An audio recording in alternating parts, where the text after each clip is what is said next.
Hey everybody, welcome to the letters, episode number 5. Today we are going to do a letter called Long Time at Sorensons Ranch School. And this is from a website called Fort Knits. And I believe this is an older letter, but it's quite long. So with that being said, I'd like to just get into it. All right, get comfy, guys. All right. So this story was originally written on the message board called the Fort Knits, home of Wayward Web Fora. All rights and credits go to the author known as Long Time. Okay. While my peers bruised themselves with junior prom and the blissfully petty concerns of high school, life I was planting roots in Portland, Oregon. Since my daring escape that spring, I had crisscrossed the country up and down, back and forth before finding a small home among other wayward street kids in the Pacific Northwest. I was happy I had kicked a meth habit on my own and managed to find space to sleep in a small studio apartment with my girlfriend.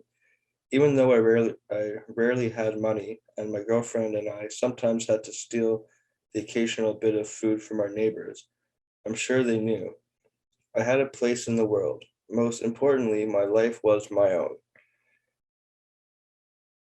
Ecking out a living underage on the streets means one of the three things: turning tricks, slanging drugs, or good old fashioned thievery. My girlfriend dabbled in casual prostitution, while I sold the odd bag of weed or hit of acid. I wanted something else. I knew it was a dead end. I knew it was a dead end, and a friend told me he could get me a job working at a pizza place. The only thing keeping me back from my social security number, a requisite for a legit job. Few people under the age of 18 know that number by heart. Shortly before my 17th birthday, I began a campaign to get my social security number from my mother. I called at odd hours from payphones, hoping she would suffer a moment of sleepy weakness and give me my information so I could live my life. No dice. The familiar power play raged between us until that fateful night I called her from the LGBTQ Youth Drop-In Center landline.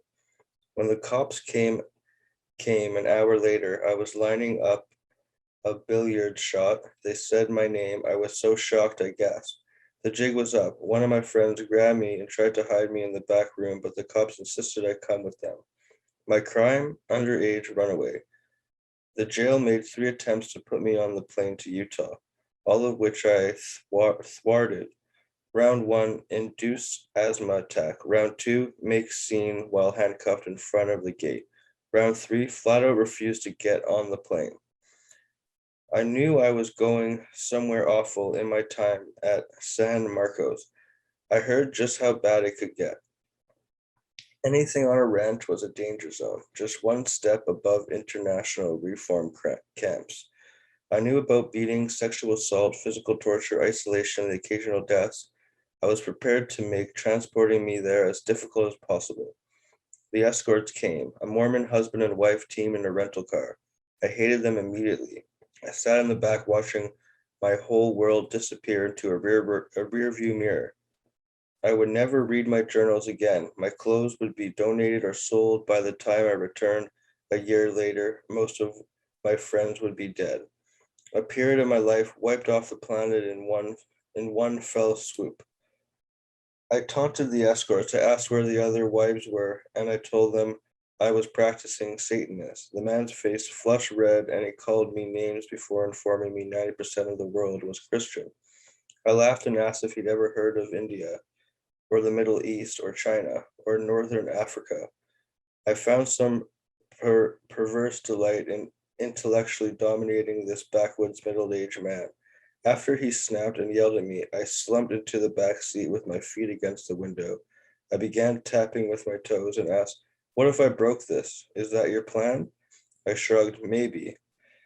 The car swerved on the side of the road, locks went up, and into the back burst a husky escort, his frame rushing towards me. Behind my head, his wife clicked the door lock down. I landed one backhand across his face as he came at me, but it was too much to fend off. He landed on top with a thud, using his forearm to choke me into submission.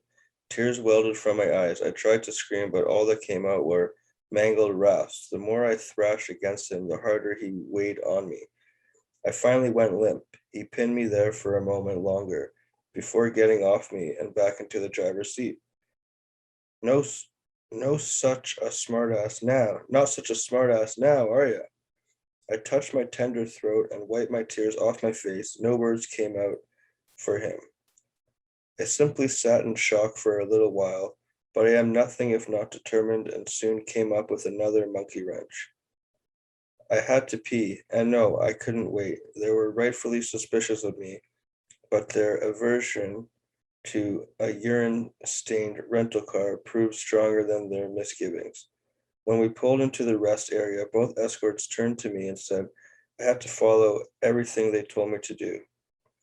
They never told me I couldn't mouth the words "help me" to a stranger as we walked back to the car. Our little group looked suspicious to say the least. A tiny teenager sporting a buzzed head with two long locks in front, being flanked on either side by a redneck couple in Wranglers. As soon as he asked what was going on, the female escort tightened her grip on my arm and started dragging me towards the car. I wasn't going without a fight. I began screaming, "They're taking me against my will. Help me. Somebody help me." Everyone in the rest area snapped to attention as I shoved into the back seat, still screaming. I pounded and tried to get out, but to no avail. No one listens to a teenager. The people in the rest area talked to the escort, accepted whatever he said, and let us go. And even though someone called the cops, the officer who pulled us over let them continue on their way with me, despite the fact that the escort had no card identifying himself as a legal child kidnapper. I began to give up hope. No one would help me. I had no rights. By the time we reached Idaho, I felt defeated. I lay in the back seat while they had a tire replaced, face down, arms folded across my chest, barefoot. They took my shoes, softly sobbing and saying goodbye to myself while Rolling Stone's Ruby Tuesday crooned from the radio. Apparently, I looked like I was tied up, and we had another visit from the police. Of course, nothing happened. Despite my protest, despite my struggle, we pulled up to Sorensons Ranch late that night. My first glimpse of Sorenson's Ranch School remains burned into my memory to this day. While the other cabins and buildings hid under cover of mountainous rural winter darkness, the main lodge sat illuminated under the sickly amber glow of high-pressure sodium lights, speckles of snow softly interrupting its view. Defeated and numb, I followed my new captors inside and up to the stairs where they made me trade the clothes on my back, the last of my belongings, for Wrangler jeans and a baggy green shirt, my uniform for the next 8 months. My protests were greeted with the threat of a death row style orange jumpsuit and a week of solitary confinement. I acquiesced. Can't read that word.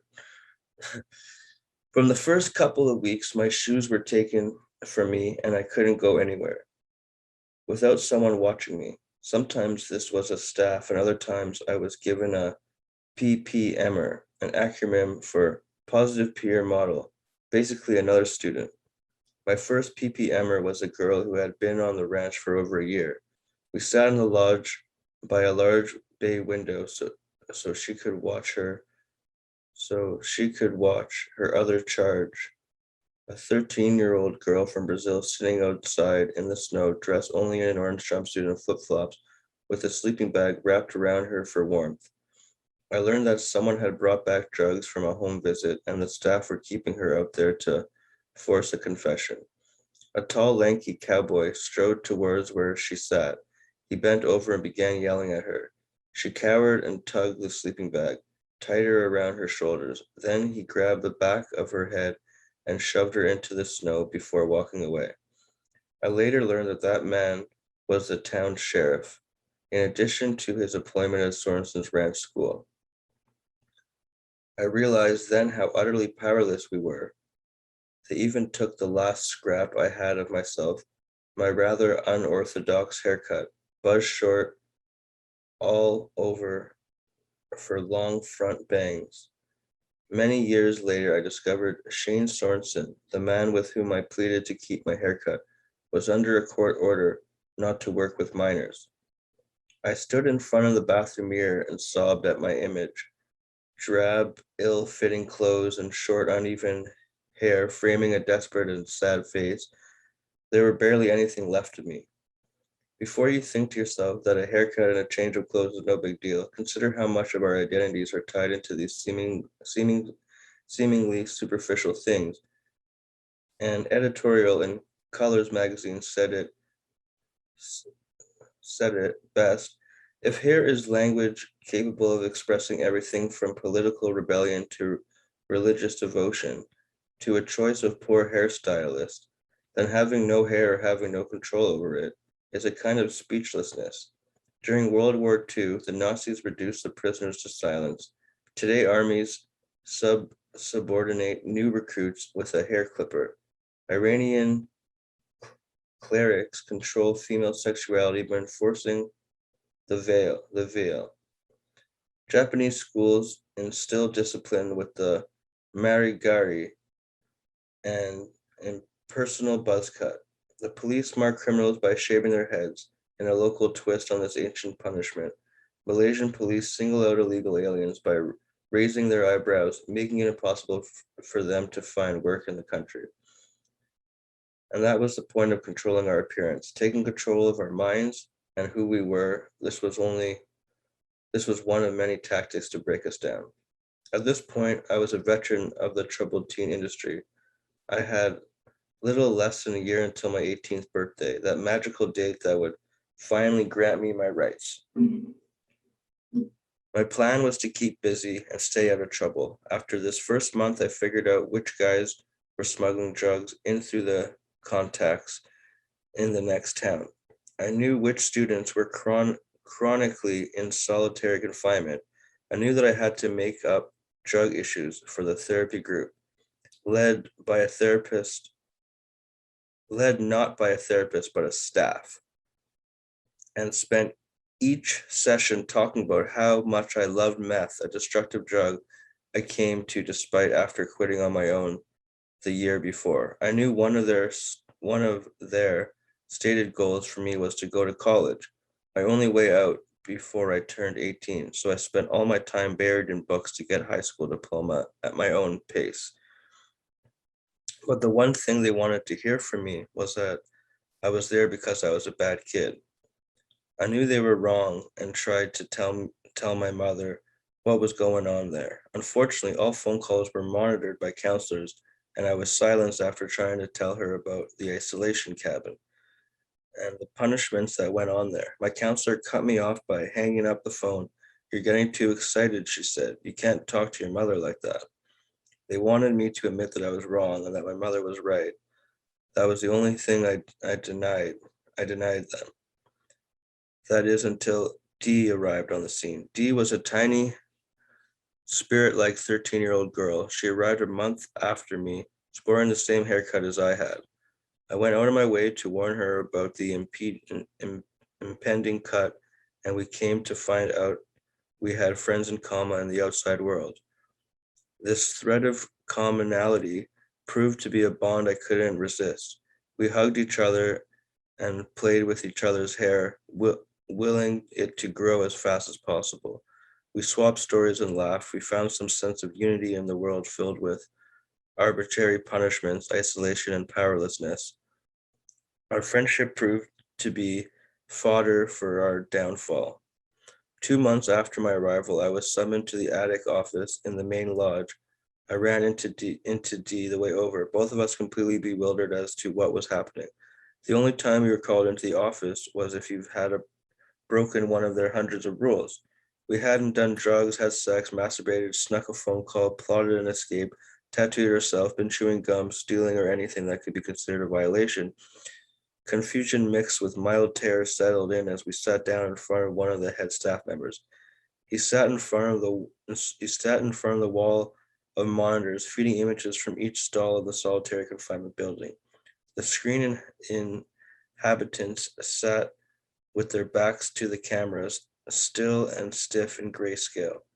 On the floor at his feet was a small garbage bin. He spat pistachio shells, a contraband item to students, into the container and spoke slowly. Do you know what this is about? My heart beat against my ribcage. I had no idea. There were a few things more terrifying there than not having an answer to a question like that. We shook our heads no. Another shell hit the garbage, bounced off the rim and onto the floor. I get to eat these because I have privileges. You know how to get privileges? You follow the rules. I've been hearing from staff that you two have been breaking some rules.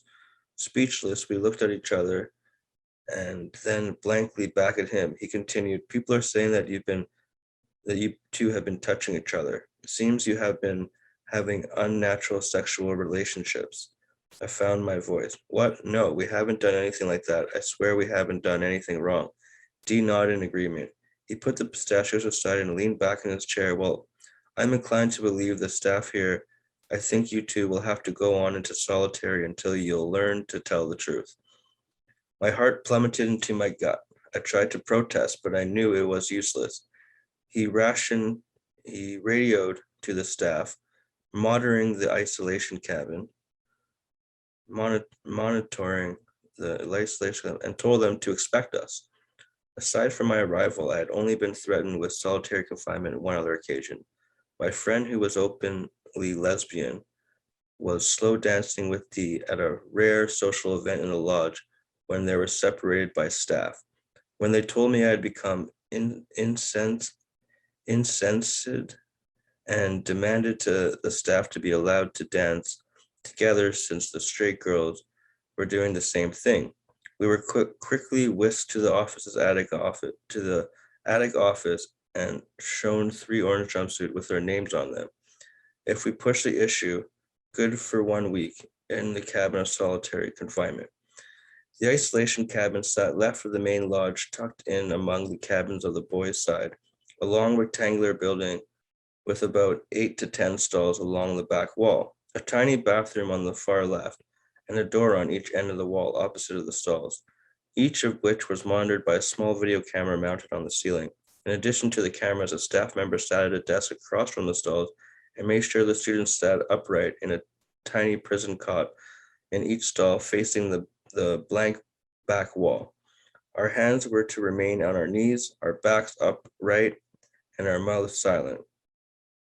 We stayed like this for about 12 to 15 hours each day before being allowed to sleep fitfully under bright lights on the hard lock boxes in the main lodge.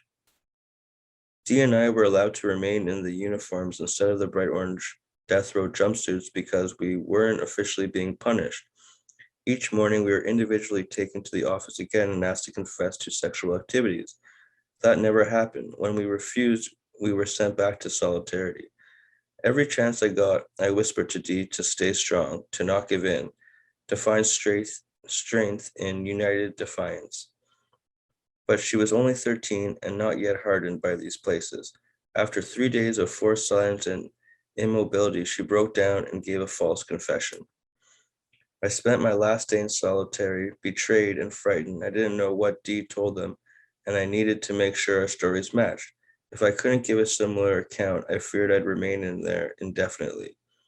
As I racked my brain for a solution, a girl in a neighboring stall had a defiant meltdown. She'd grown tired and started leaning against a wall. The staff in charge yelled at her to sit up straight, and when she refused, more staff members came in and forced her to hold the wall, a physically taxing punishment where you leaned forward against a wall and held yourself at a 45-degree angle because the girl was already tired and her arms gave way after several minutes and she slid to the ground. Staff shouted at her to get up and she refused. I heard them tackle her with a thud and the screams grew louder, mixed with tears and sobbing. I remained still and upright in the seated position on the other side of that wall, the whole time only wincing slightly at her snot-drenched shrieking. By a stupid stroke of luck, the next day, staff was short-handed and took us into solitary confinement an hour late.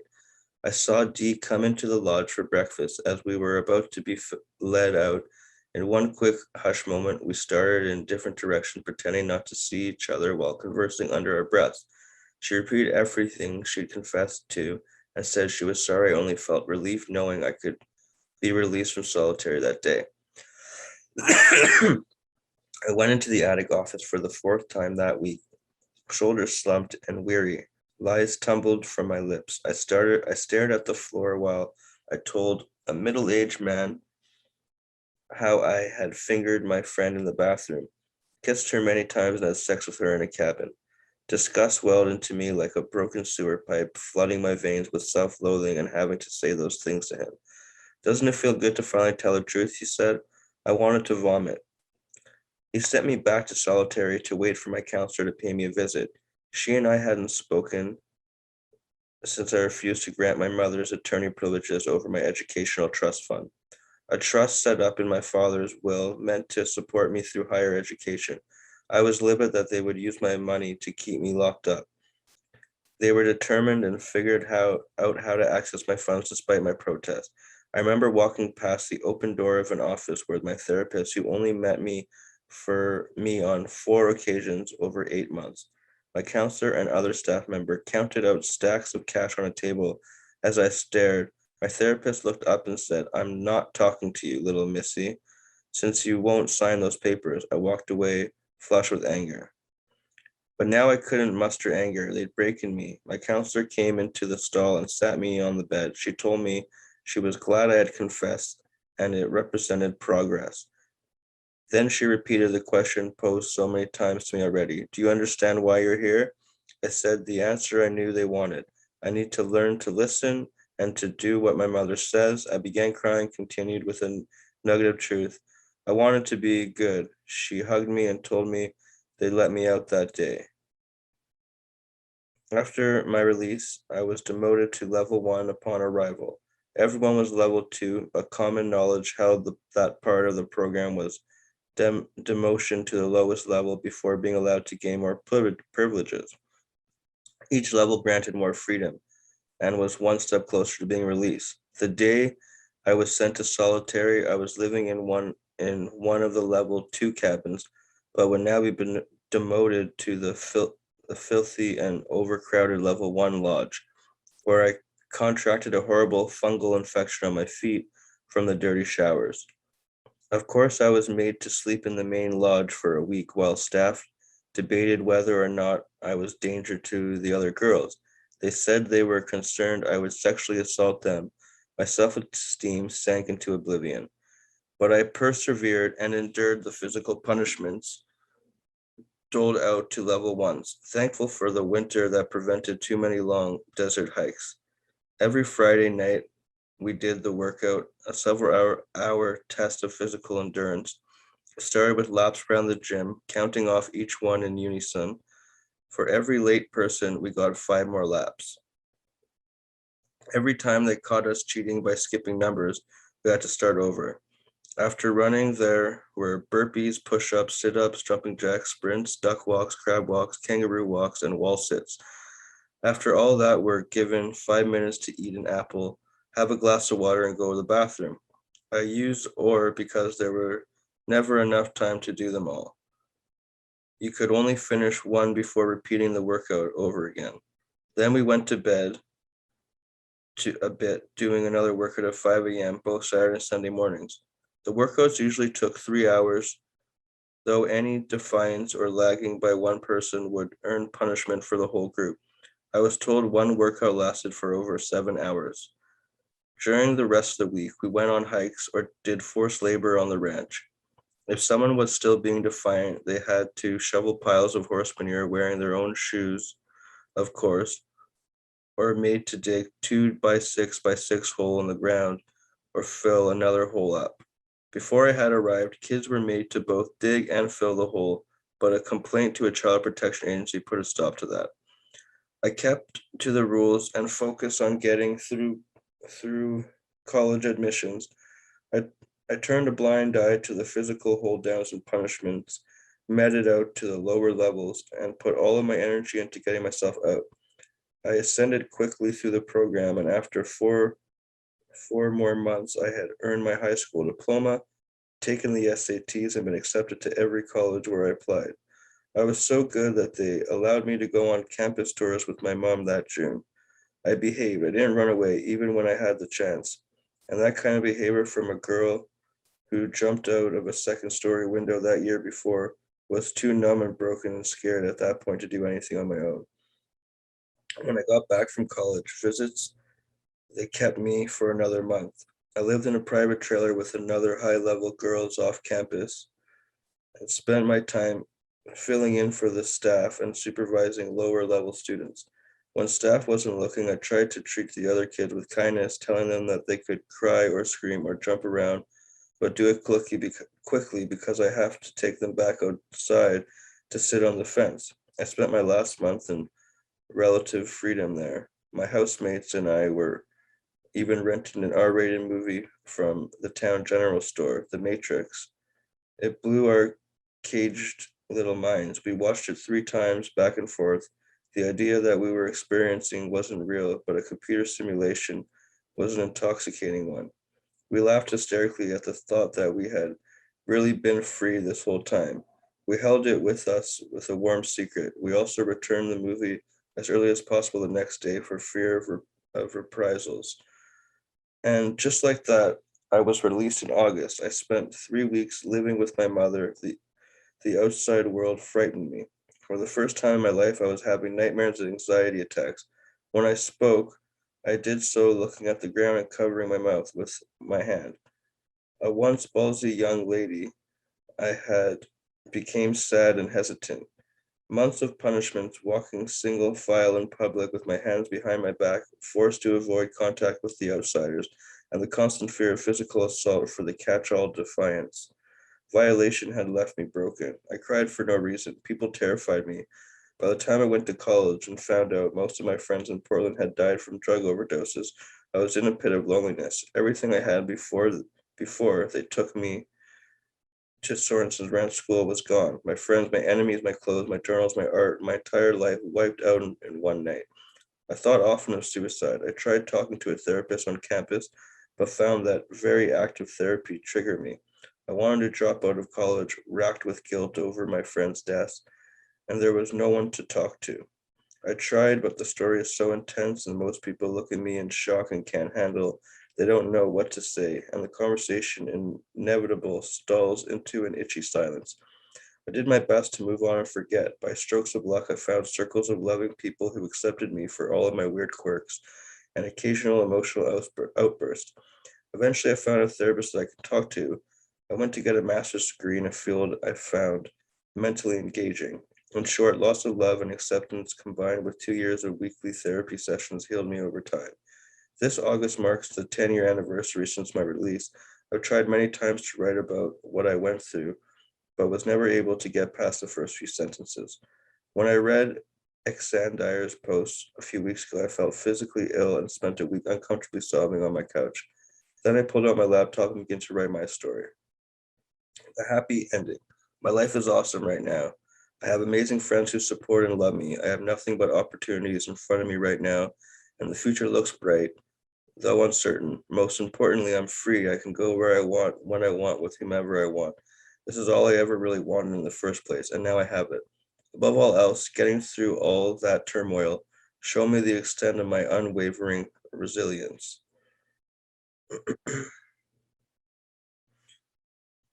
Wow, okay, yeah, that was pretty intense, and my eyes hurt from reading it. So that's episode number 5 of the letters. Thank you so much for listening. Please give me a like and a subscribe. That'll be great. And we'll see you guys on Thursday for a brand new episode of the SRS Files podcast. We've got a great episode coming up. And yeah, hope everybody has a great rest of the week. And we'll see you soon.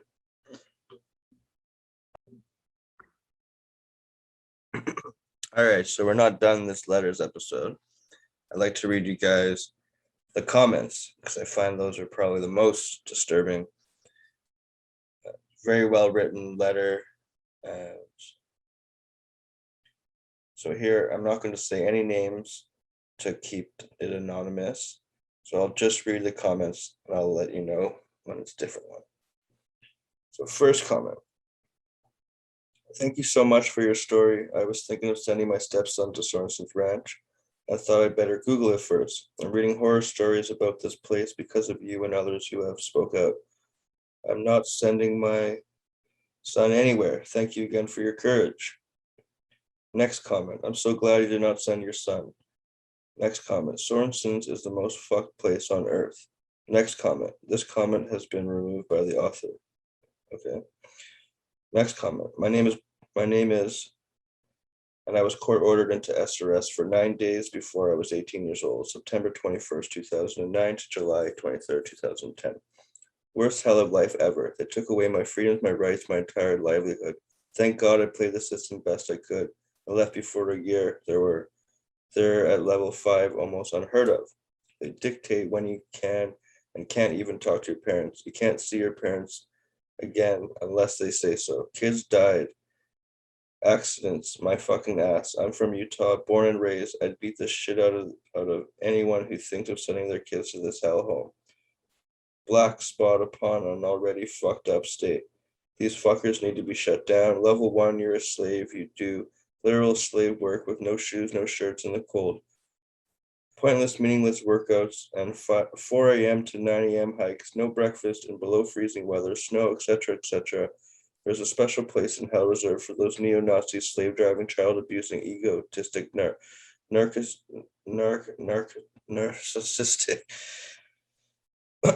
bitches. Man, fuck this. SRS, what a bitch. You get level 1 for the simplest shit. They abuse you, choke you, confuse you, literally shocking your head in and treating you like doo-doo. They straight make a fool of who? Motherfuckery. One involved. Oh, these N-words need to smoke some weed and get their asses caught fire. Yeah, ablaze, because fuck this place. It's a shadowy haze. They damn near killed me and fucked up others for days. Fuck Sorenson's Ranch. Middle finger, sad face, middle finger. Next one. Hey, I remember you. You might not remember me because I was in isolation for all of my time there. I was very openly gay, and they kept me far away from the others for that reason specifically. I ate my meals outside and spent a total of 4 months in the field. I slept in the isolation cabin. I can't remember the name of it, but it had a name. It was meant for people who were a danger to themselves and others, or who went on on run watch. I wasn't a threat. I was just simply gay, and not to be trusted around others. I spent the entire time as level 1 because of my interaction with a girl was questionable, and I got punished for it. My only way to gain trust was to play straight, and I gained some of my freedom back by pretending to be into a few of the boys. You might remember them. So and so, rest in peace, and so and so. Hope you are doing well now, and I pray every night that place like these gets shut down. There's a movement for it called Breaking Code Silence. Next message. I was there. It's called ISU Intensive Supervision Unit. I too had a horrible experience. I was abused and assaulted during my time there. It felt like I'd die there back then. Next one. If I begin to speak about Sorensons, I will only call my eyes out. I am so strong. Oh my gosh. Next one. Correction. Ball my eyes out. Next one. I attended SRS from 2003 to 2004. I played the system the entire time. When I returned home after receiving zero help for my drug addiction and mental and emotional issues, I slid right back into old behaviors. I was there for about 6 months and met with a counselor 2 times. It was only later that I realized more than half of my friends were there for conversion therapy, and they were not allowed to talk about their sexual preferences. That place, with all its faults, made me stronger and who I am today. It certainly didn't help me. I also had no idea that my dad emailed me every single day, and they only show me one every 2 weeks. I guess they didn't want me to know what my parents loved, that my parents loved and supported me. I also went to Sorensons the same time as you. Is there any way we can figure out if we know each other? I will check frequently to see if you respond. So, next one. So was I. We were all there together. Next one. I went 03, 04 also, was in the 18-year-old program for a sec. Damn. Next one. 95 and 96. We motherfucking survived to warn others about their inbreed cult. Cheers to the survivors. Next one. I was there in 96 too. Awful. Next one. Me too. 1997. It was bad, but the shit I was into before that was worse. Next one. I was there in 97 as well. February 2nd, 1997 began my Sorenson's nightmare. For those of us with mental health disorders, i.e., complex PTSD, BPD, anxiety, child abuse, sex abuse, etc., this environment will exacerbate, if at any very least, will provoke a more serious outcome: self-harm, suicide, substance abuse, and harm to others. For the individual students, thus resulting in a lifelong trauma and irreversible emotional damage. Sorensons is a place I like to PO I liken to a POW camp in a communist foreign country. Next one. I was there with you. You told me once. You told me, okay, I was there with you. You told me once to see the beauty in all things. Thank you for writing this. Next one. Thank you for this. It was well written and comes across clearly. This brought back many memories vividly from my 8 months at Sources Rent School in 2000. I was 17 at the time, quickly finished my senior year. Self-paced as a joke. Read a book, take the quiz at the end, and was forced to work at the ranch 4 months at $2 per hour, which they paid to me when I left. I too was demoted below level 3 due to my refusal to sign documentation waiving my HIPAA privacy rights of my confidential counseling sessions. I knew this was illegal, and thus complained to every staff member I could. This actually was fruitful as my counselor changed tone the next time we spoke in order to adjust the documentation to my liking before signing. All in all, I do not think this school helped me.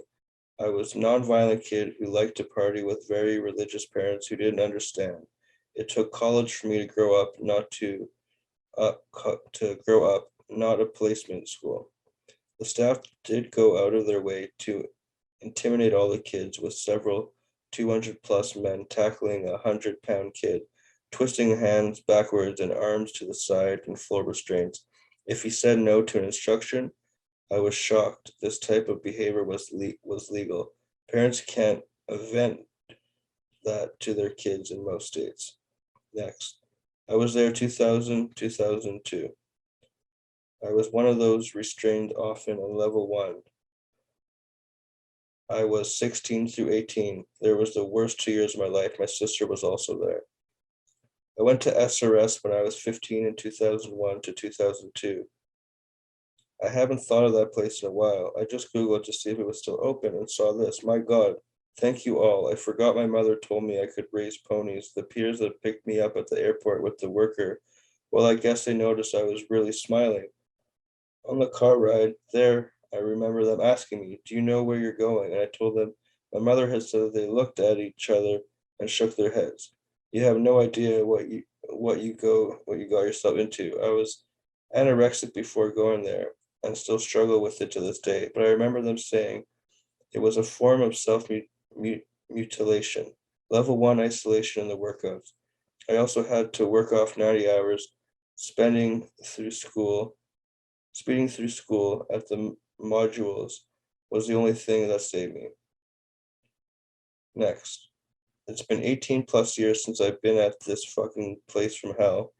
I still have thoughts of that fucking prison, of that ranch prison, the beatdowns, the workouts, the standing in the fucking field for hours, the 10-plus-mile hikes, and the bales of hay. It was a nightmare there. To all the parents out there trying to send your kids to that place, don't. Thanks for reading. P.S. To the person who wrote this, you survived and you're not alone. Next, my name is so and so. I was abused. Anyone I was there with in 0203 on here. I've tried so hard to find my brothers there. So and so. So and so and so and so. Next, I remember this person. I remember you too. Do you remember this person? This person. Weren't you friends with this person? Next, I will post my story. Never have I spoken what happened to me. Darkest times of my life. Easily in 30 years, that 4 or 5 months was life wrecking place. Do not send your child there. Every person, including my abuser, are still working there. There are better ways to help your child than to send them away. I beg you, please don't. I was molested when I was 15 by one of the very staff members charged with my so called well being. Please feel free to contact me with any question. I'll be happy to answer. And they leave their phone number. Next one. Andy here. I can't recall a lot of my time there. Oops, I said his name. Anyways, so and so here. I can't recall a lot of my time there. I've locked a lot of things up, but I think we were there together. It was around the same time period. A fat older kid tried to do some things to me, didn't succeed. Blood was spilled, still left me traumatized through fighting him off. I remember a kid got seriously injured by putting a hand through a single pane glass window. His hand looked like a like a crazy claw afterwards. I remember a kid getting brain damage from falling off the gym floor, never came back. Another kid ate a bunch of Datura Stimurnium, Jimson weed seeds and lost his mind, never to return. Some of the staff would beat my ass for refusing to comply. Others would stick me on a grueling work details. And yeah, I spent a few stints in isolation for being an individual. I was level 1 for 8 of the 12 months I was there. I think they understood that they couldn't program me and sent me packing back to Mississippi, all after depleting a meager inheritance from my father for therapy costs, far exceeding the monthly cost of living there. Place was a nightmare, but the memories of living through that place and work ethic I gained on the ranch instilled me with the fierce determination to survive whatever life throws at me. I'm successful now, well respected by the peers, and still remain who I am always been. No one but God can take from me who I am. I'll never send one of my kids to a place like that. I'll just be the best parent I can be for them. Anyone who was in that place or anyone who considers sending their kids there, feel free to contact me. Oh, and the Sorensons, you are too far beneath me to defeat me. Next one. No one believes they're ever sexually involved with us. At least I can tell you you're not alone. I was and had became pregnant, and they forced me to have an abortion. If you ever want to talk, email me. Wow. What? No one believes they're ever sexually involved with us. At least I can tell you you're not alone. I was and had became pregnant, and they forced me to have an abortion. Wow. Next one. Isolation cabin, blah, blah, blah. They put me in the cow field in a blizzard for 2 weeks. You got lucky you weren't there when I was, and I was there for 3 years. Piss smelled sleeping bag in my boxers, just freezing my balls off, just trying not to lose my 14-year-old brain, thinking of a warm place in my head while lying in a cow field during a blizzard. It was called the fence. I got beat, I got cattle prodded, I got in a lot of fights, but I don't give a fuck. I had some great times, met some cool fucking people. Rest in peace, Beaner, rest in peace, Casey, who was restrained and beaten in front of me many times. Then he was killed at his next stop by restraint. So live and let go. The horses were dope, the view was dope, the food sucked, but shit, they had basketball court and a boxing ring. I was stabbed there and had knee surgery there. I fought and earned my motherfucking respect there. I was also taught a lot by older guys who are almost 18, pretty scary for a kid who just turned 14 to see a 6'4", 17-year-olds walking around. But so what what it was, what it was, and it is what it is. Yeah, I was tortured sometimes, but life moves on. I could have sued the shit out of them so easily. My hand is still fucked from doctors fixing my stabbed finger. Bah ha ha ha ha. I'm still alive. Motherfuckers couldn't break me. Bah ha ha. I learned how to ride a horse. Break a horse. I got with some chicks. It was I. Ha ha ha. Hashtag life moves on with or without you. Next one. Danny. Next one here. Fuck, I keep saying the names. This guy's here. I'm a lot younger than you guys. July 14, 2015 to December 16, 2017. I assure you, everything is the same, if not worse. The English teacher molested 3 girls on a campout, and Wendy Sorenson was one of the boys, was fucking one of the boys from Cali. It was just a whole rap. Next one. We must get them shut down. I can't believe I know the staff you are referring to. You are not lying. Nothing changed, only gotten worse. It is just crazy that I know the staff you were referring to. That means the same people 20 years later are terrorizing young at-risk youth. The big shutdown is coming, so many witnesses too. So I suppose Jay is an old gray now, just idle watching this go on. Debbie and Tom also. Well, this sounds like a blue government job to me. I'm so glad you responded. We need to start a Sorensons page that might be able to get a couple testimonies. Thank you for posting. Next one, Sorensons, LDS, Ranch Cusherim, Utah, is corporate, unsafe for at-risk youth. Next one, I too went to Sorenson's Ranch School. I witnessed firsthand the atrocities mentioned above. 36 now, was 16 at the time, so 20 years ago. I still have horrible memories, 1999 to 2000. Child abuse is an understatement. I did thankfully not get abused firsthand, but witnessed other kids who did. The orange jail jumpsuits, the kids they forced to live in the main lodge where everyone at their meals, no bed, blankets, or pillows, just an orange jumpsuit and barefooted, and he had to sleep on the cement floor. The fact that this place is still open to this day sickens me, and I want to do something about it. I want to rescue the kids who are probably still getting abused as we speak. If the owner who sued MySpace loves Core so much, maybe we should organize a class action lawsuit comprised of former students. Are there any lawyers interested in taking on a case like this? There must have been over 1,000 kids who have been through there by now, and some experience in PTSD, worse than others, I'm sure. More importantly, this place should not still be open in the year 2019. There are too many witnesses, and with thousands of kids attending, exorbitant tuition fees, the land and houses owned by schools, I'm sure the owners are millionaires, or there must be millions of dollars in assets. The point is, this may be enough to get a lawyer to take on the case based on contingency. A class action lawsuit could not only shut down the school once and for all, but also serve as justice, closure, and reparations. And any at slash all students, I believe the records can be subpoenaed in a class action, and it would rescue the poor kids who found themselves in Cusherim, Utah, who are likely suffering the same way we did many years ago. The stories are heartbreaking, but worse. It's August 2019, and somehow this place is still operating. It is not a school. It is a child abuse riddled jail for troubled teens disguised as a school. I'm a man of action. Sorensons didn't teach me this, or anything for that matter, but stories on the internet are just words.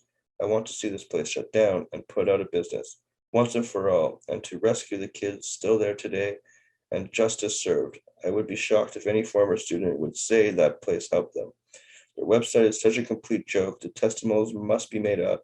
Unfortunately, I'm not a lawyer, but I do think there is plenty of evidence and eyewitnesses and possibly even proof out there of the abuse. Cell phone cameras weren't as popular as when I attended. We need to get a lawyer who is interested in taking on this case and bringing down a multi-million-dollar child abuse factory, otherwise known as Sorenson's Ranch School.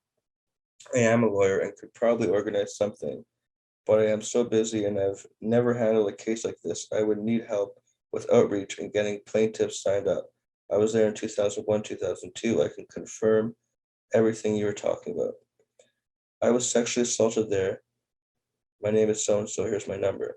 Next, my name is so-and-so, and I was there 2000, 2001. I was kept in isolation 6 months straight for braided hair and being openly bisexual. I was threatened and physically abused by staff on a regular basis. I may have overlapped time with you there. Next, I was stripped of everything. I was told my hairstyles were gang related and had my head shaved. I was denied ethnic hair care products and shamed for my culture. I hope to God this hellhole is closed sooner rather than later. Clay, Tom, and his daughters, Norm, and all of them should be in prison. I remember them. I was there 2003, 2004. Yeah, I could write a book about that place. Hey, and this goes out to everybody that was there from '03 to '04. I think I'm going to write a book about my stay there. If anybody wants to help me out with stories and remembering like what actually went down, hit me up. And there's a number. Next, I was there in 1996. I don't understand why this place is still open with all the abuse. Something needs to be done. I just don't know how to do it. Next, I am 50 years old and this place is still in my mind. Visited my sister there in '96. The staff were child abusers and dishonest, and the place was filthy. I call it the Mormon prison camp. No way a place can be legal. My dad finally had to kidnap my sister to get her out because they told him she could not go. $3,000 a month in 1996. Dollars. I even talked to my lawyer about suing my parents for custody of my sister over this. Next, someone needs to get a class action started.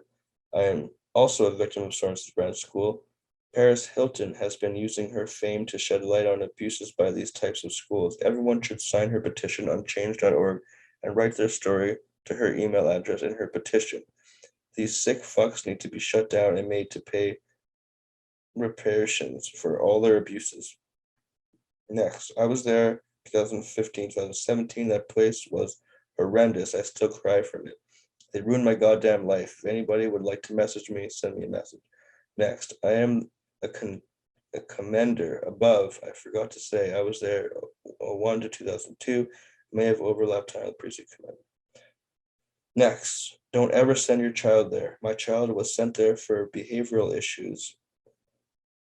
Don't ever send your child there. My child was sent there for behavioral problems.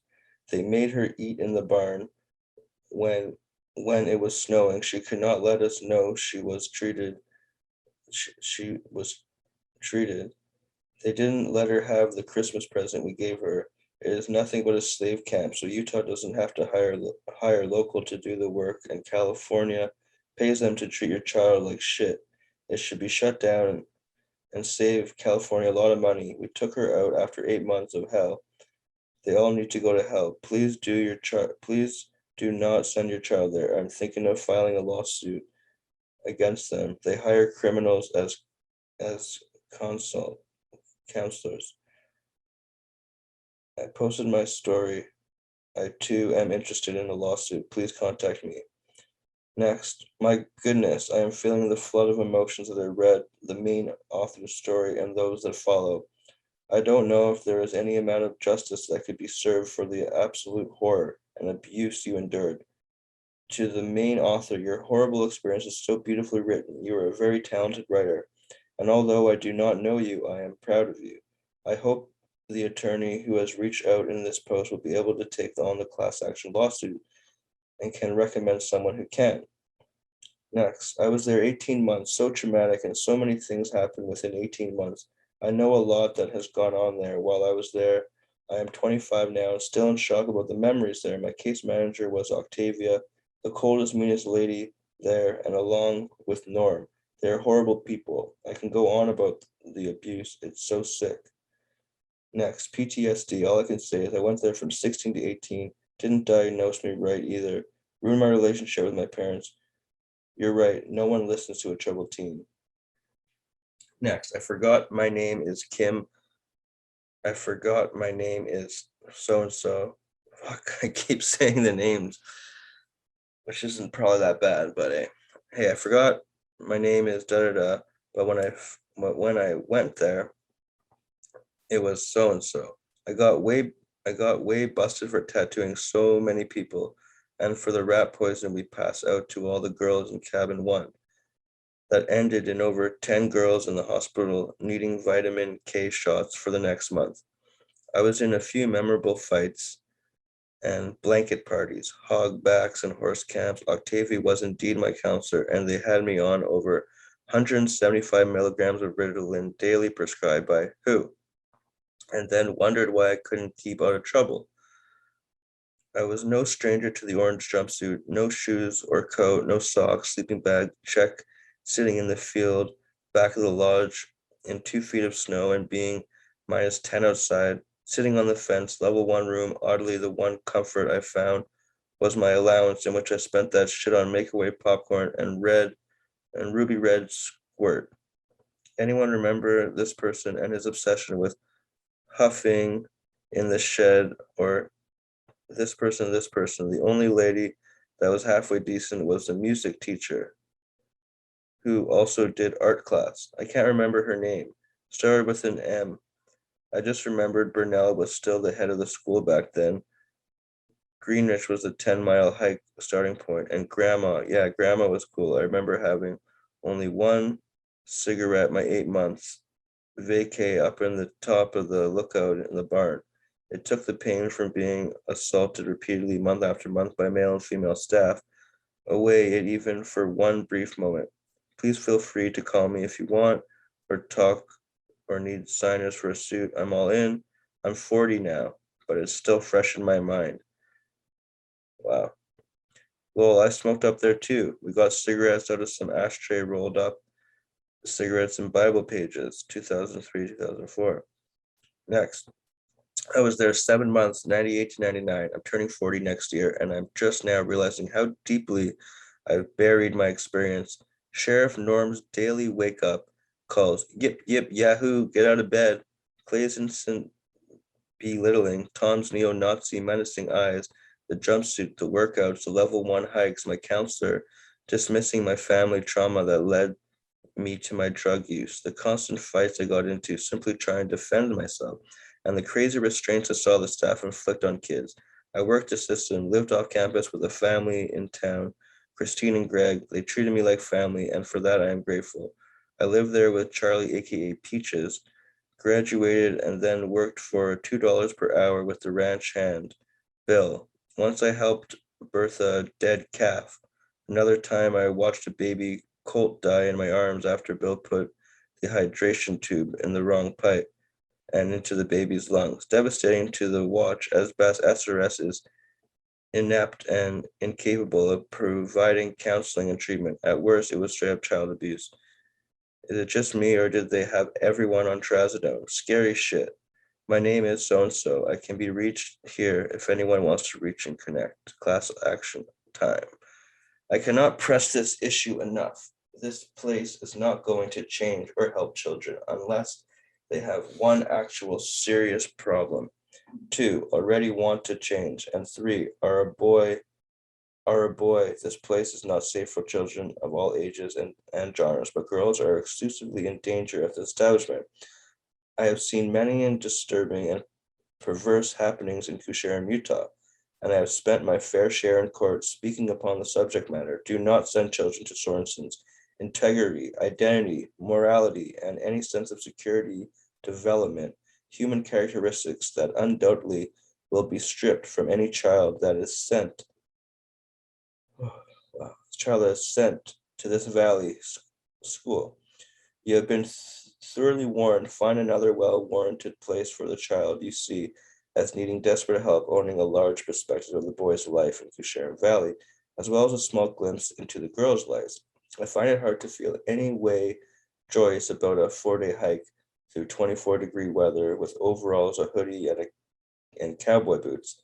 And if you're in the business of sending a child to a reformation program, be sure to do a smidge of research on the type of characters that will be put in direct daily contact with the child in supposed need.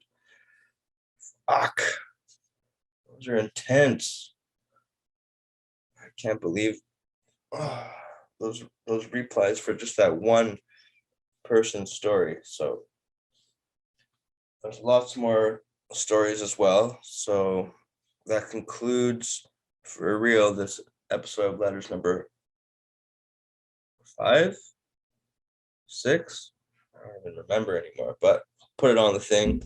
Appreciate you guys. Like and subscribe. And we'll see you on Thursday for a brand new episode of the SRS Files and maybe a couple more episodes of the Letters. All right. Have a great time. See you guys.